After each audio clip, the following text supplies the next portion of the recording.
good morning. This is my self-directed inquiry comparing uh, Masters of War by Bob Dylan to War Isn't Murder by Jesse Wells.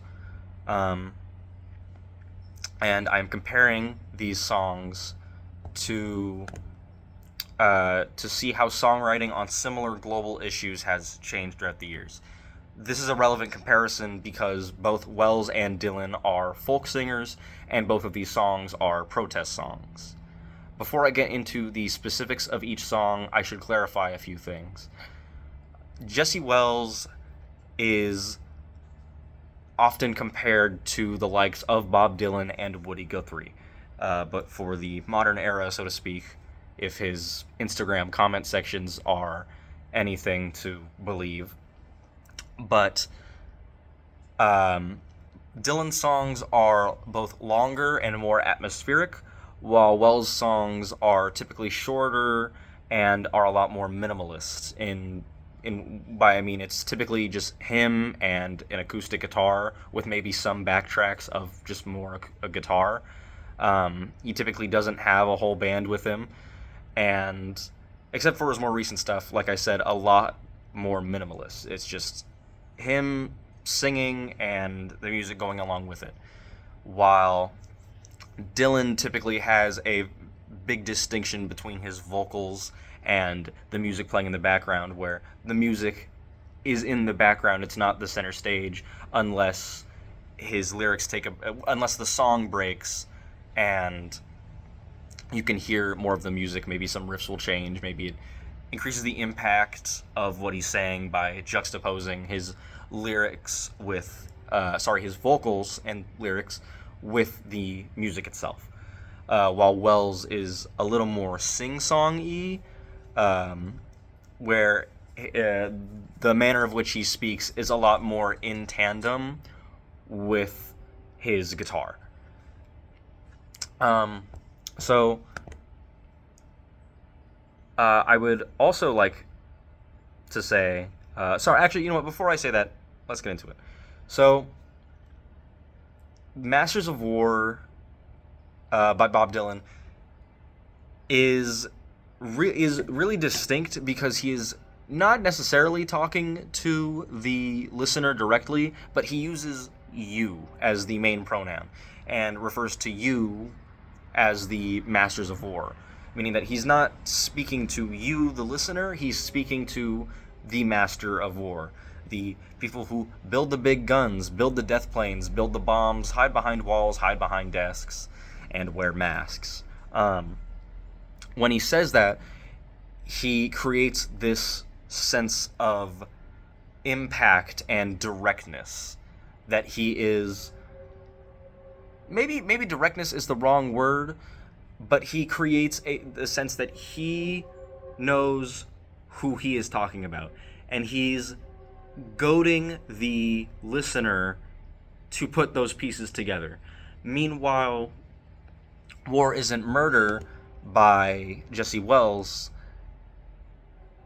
he is a lot more satirical. Instead of saying this and this and this is bad about war, he's saying this and this and this aren't bad about war. Isn't that so great? But it's so blatantly satirical that it gets the same message across.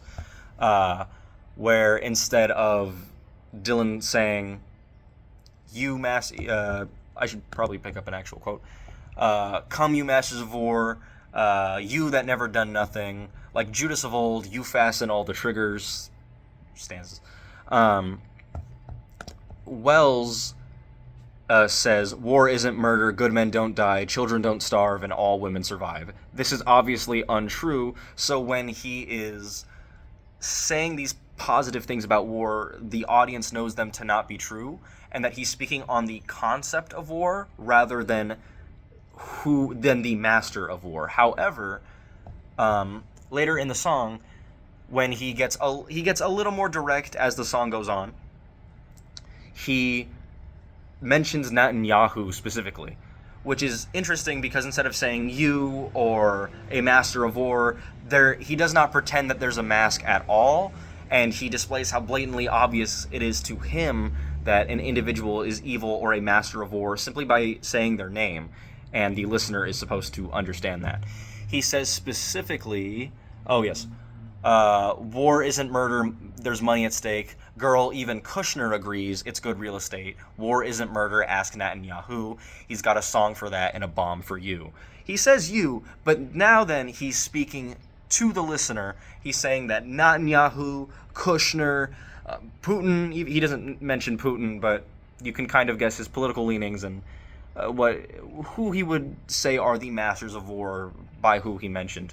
That these individuals, they are the masters of war. There is no need to not even hide that, really. Dylan doesn't hide who is the master of war. He doesn't. Wells just doesn't leave much to interpretation. But he says to you, the listener, that these people are out to get you. Maybe not you directly, but it affects you. Sorry about that, slight technical difficulties, but I think it's good now to move on to my next point. Dylan likes to speak for other people. He typically uses God, right, in Masters of War. He says even Jesus wouldn't forgive what you do. He also speaks for God and Abraham in Highway 61. And in Along the Watchtower, he doesn't mention God, but he speaks for people. I remember it in the chorus. But obviously what's relevant is that in Masters of War, he says, even Jesus wouldn't forgive what you do. That even Jesus would never forgive what you do. He's speaking for a higher power to give his own words weight. And when he says this, it makes him feel a lot more commanding and powerful that he's speaking on the behalf of this higher power. But Wells draws his presence in a different way. I wouldn't say commanding. It's definitely more of a suggestion. It has a lighter connotation, typically.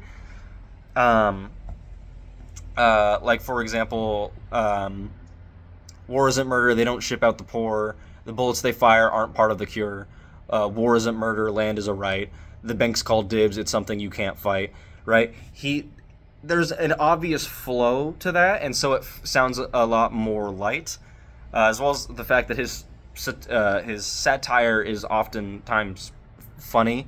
At the beginning part of the stanza that I just read, he says, "War isn't murder, we should all give thanks. I saw it all in a movie, give it up for Tom Hanks," which is both commentary on how we perceive war based on the media that is given to us, which is typically manufactured and given to us by the same systems that make war in the first place and profit off of it. So naturally that propaganda is going to skew our opinion, but it's also funny in that way because the song implies that you are already in the know about how bad war is. Because again, he's not saying war is bad, he's saying war isn't murder. And you're supposed to understand, it's on you, that's the listener's agency to understand why. While Dylan speaks on behalf of a higher power to convince you that war is bad.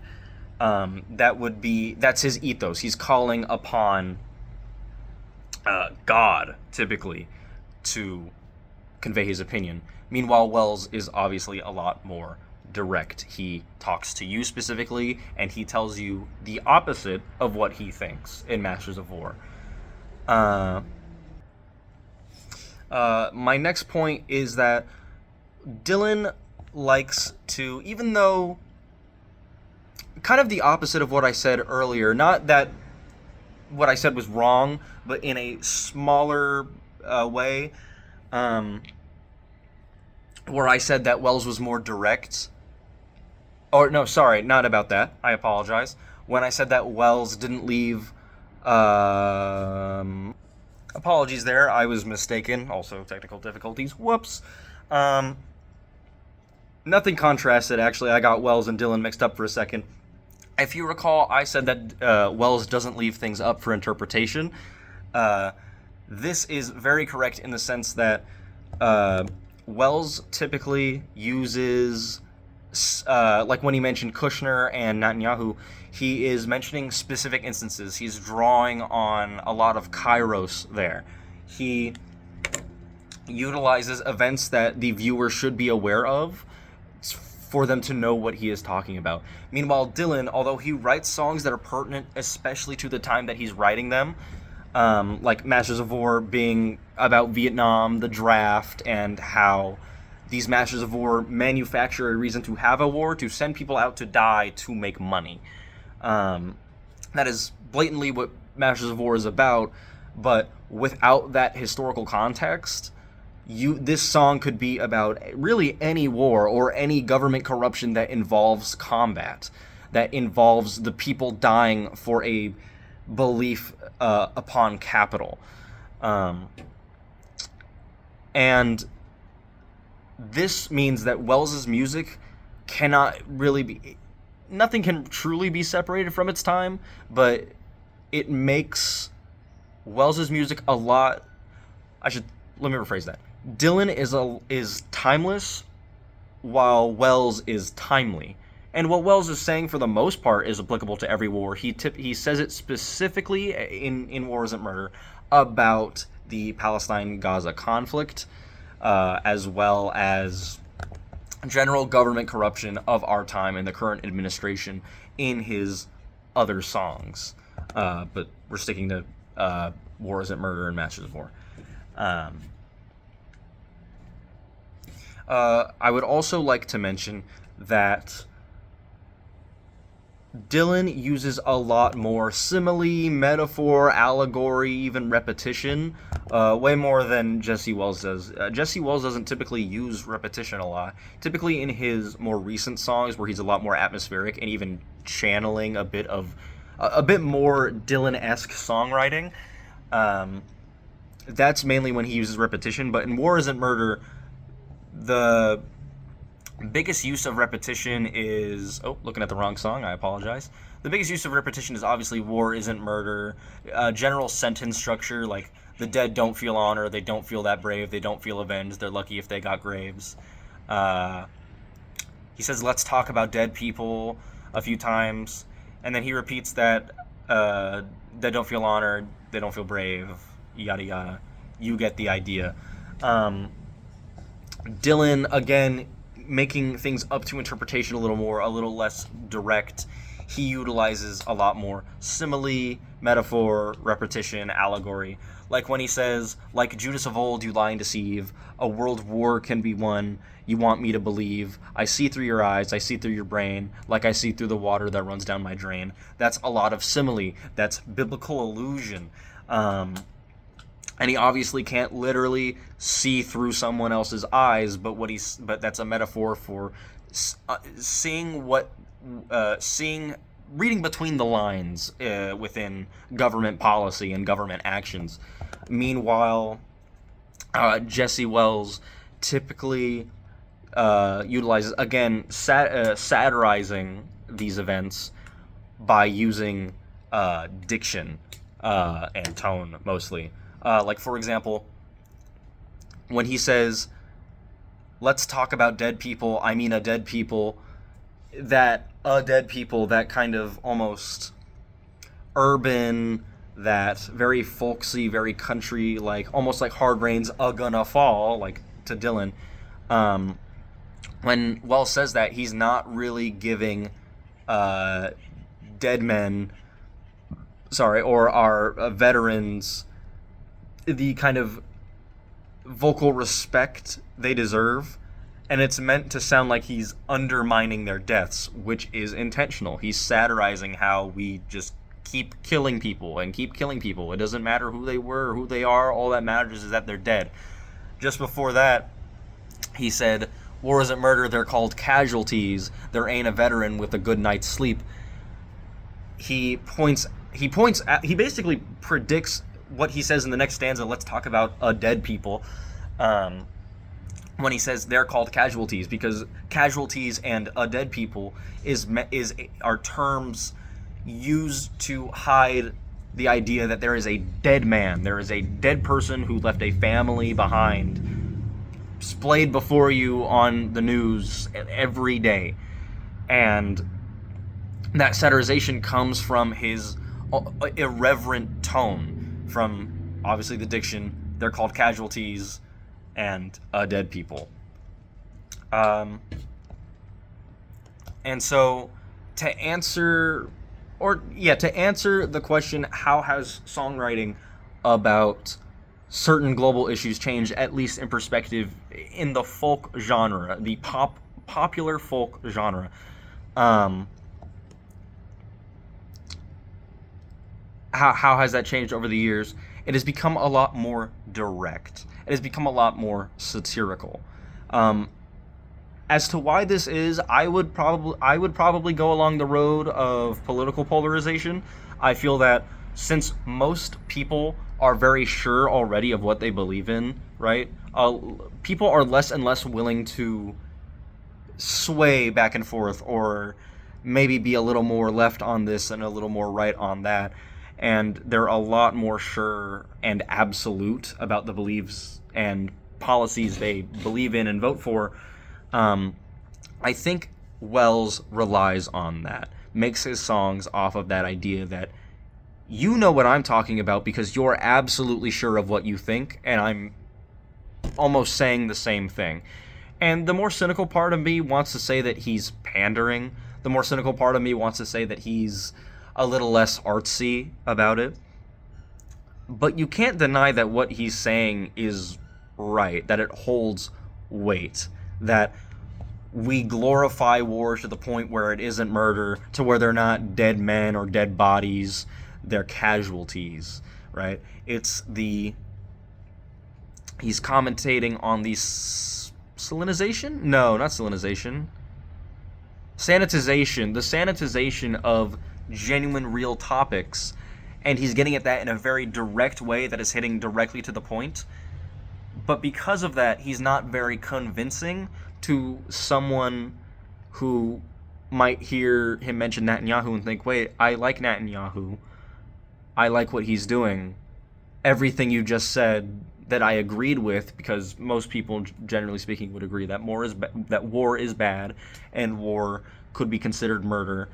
Now everything that he says for the rest of the song is now completely washed away, essentially, because this person, because of polarization, is so absolute on their belief that I think this, this, and this, and this, and this, and this includes something good about Netanyahu, meaning that everything else Wells said, even though it agrees with mine, is no longer true. It, in a weird way, Wells's music loops back around as a self-imposed dog whistle, as in when someone's listening to it, they have to come to the conclusion that this blatantly obvious thing that he's saying, that he's so sure of, I disagree with. Is there something wrong with my beliefs? And that's not necessarily always the case. You know, Wells is a human. He's not speaking on behalf of God, unlike Dylan, apparently. So he could be wrong. No one has to agree with Wells. I'm not saying Wells is completely agreeable in every song he's ever written, but it does confront the listener way more directly than Dylan does, for better or for worse. A lot of the artistry, a lot of the authorial choice is taken away from that, and in Wells's case, it's replaced with general knowledge. And so in that way, Wells is mostly listened to by people who would already agree with him, which, not the best thing in the world, but it's still good folk music, and it still gets to some very poignant ideas that are always going to be relevant, even if they are way more tied to current day events than Dylan's music. And I think it's important to look at that, and it's important to distinct what is and what is not objectively good or objectively bad storytelling, because none of this is objectively good or objectively bad. Well, I was about to say in my opinion, but I'm talking about objectives now, so my opinion doesn't matter. But that's it for my self-directed inquiry. Thank you for watching.